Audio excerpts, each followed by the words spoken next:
Welcome to my troubleshooting. Bracing and welding, tapos na po ang system. Nag-leak test din na po ako, okay na din po. Bracing, evaporator section to compressor. Ayan, sinilip ko ng aking backup mirror. Magpapasok po tayo ng 10 PSI na nitrogen sa access valve ng compressor. Ipapalabas po natin sa filter dryer at nang magkaroon po ng real air gas or nitrogen sa loob ng system. Para ang natitirang moisture doon, kung ano-ano yun, ay mailabas ng nitrogen sa pamamagitan ng pagpatakbo ng compressor dito ng refrigerator. Nitrogen, dalhin na. Ano na yan, nalinis na yan sa loob. Sunod nito, ano na, preyon na. Vacuum, tsaka preyon na lang.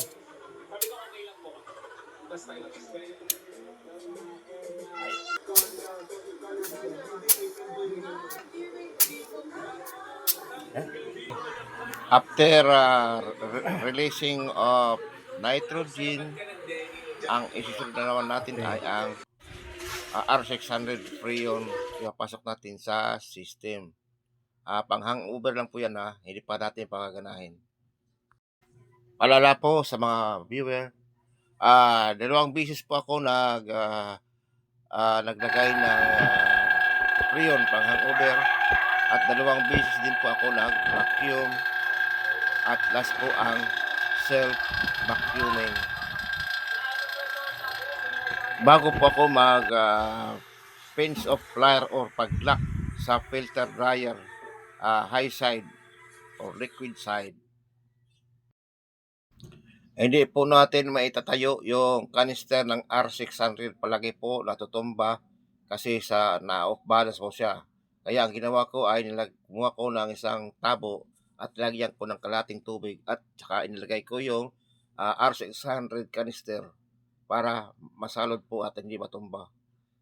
Pero inano ko sila, sinukatan ng weight kung ilan. Kasi ang ipapasok ko po ay 46 grams of R600. At pwede ko rin dagdagan ng 10 grams kasi pag nagsobra na naman, magkakaroon po ng yelo sa suction line. Ito po ay final na paglagay ng R600, final forging of Freon o Aro. Lagyan ng Freon at self-vacuuming at para ang laman ng system ay puro Freon na doon sa lahat ng kasulukan ng system. Bago ko po isara ang filter dryer or i-pinch off ko para masukat ko na talaga ang bigat ng Freon para mag-final charge na po tayo. Sa madaling salita, ang naubos ko pong lata ng R600, bawat lata po ay 120 grams. Ang naubos ko po ay 2.5 lata bago po siya dumamig. Yan po ang summarize ko dyan sa pagsalita.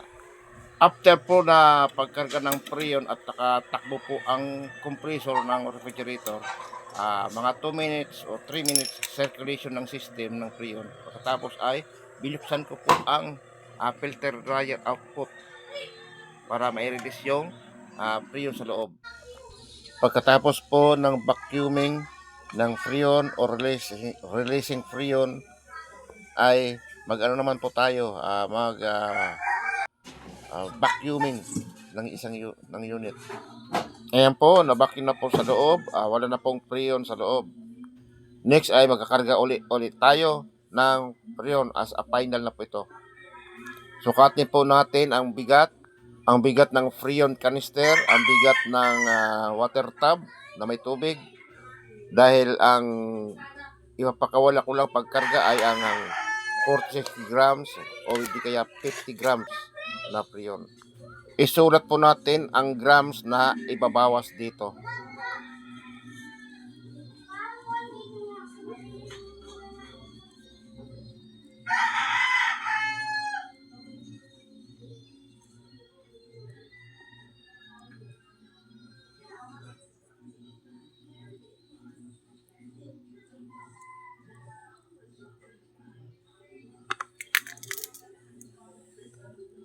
Pagkatapos po ay magpakawala po tayo ng R600 Freon, mga initial charge 20 PSI.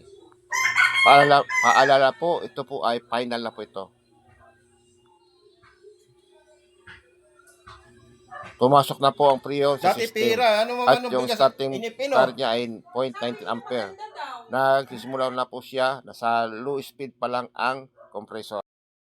Nasa negative 0.8 na po siya ng Freon. Kasi yung R600 na Freon ay negative pressure po, hindi po positive pressure.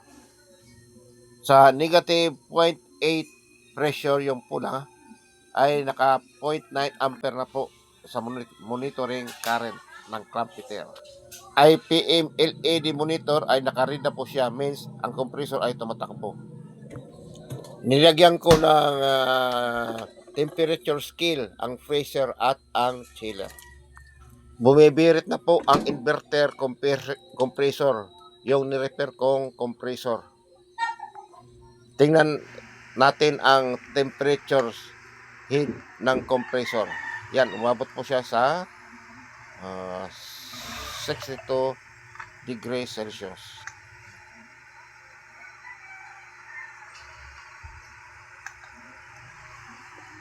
Tingnan natin ang temperatura ng kaha ng refrigerator sa kaliwa at sa kanan. Tingnan natin kung tumaas tumaas na po ang temperatura, 36.9 degrees Celsius.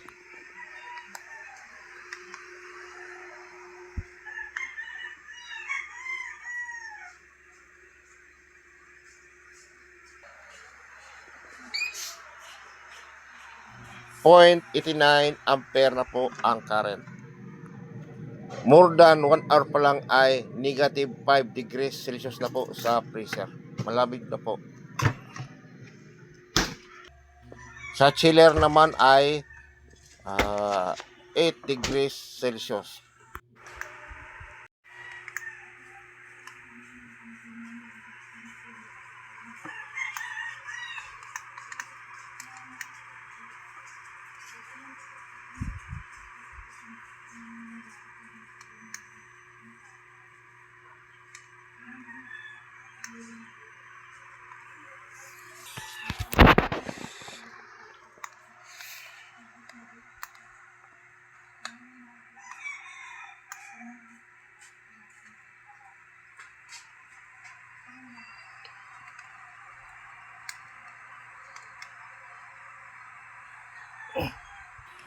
Temperature ng filter dryer input galing sa condenser ay nasa 37 o 36 degrees Celsius.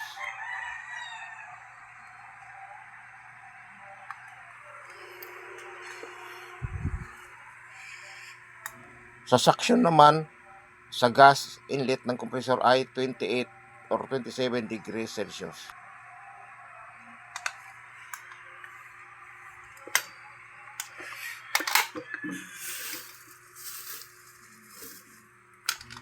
Filter dryer temperature output papuntang capillary ay itong na-monitor na 34 degrees Celsius ng laser gun ay ang condenser output.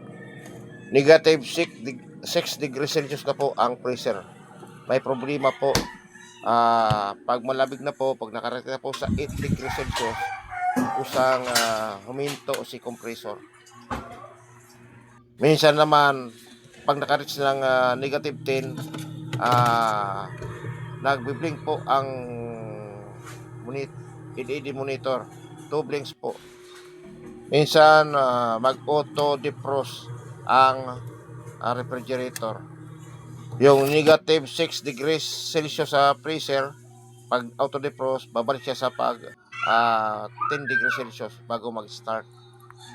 Heater coil ay 600 ohms. Okay naman. Thermostat defrost sensor ay 2.9 volts. So papalitan ko itong thermostat at di kaya ihang muna natin kasi ayaw mag-start ng compressor. Reading ng defrost sensor ay 6 ohms.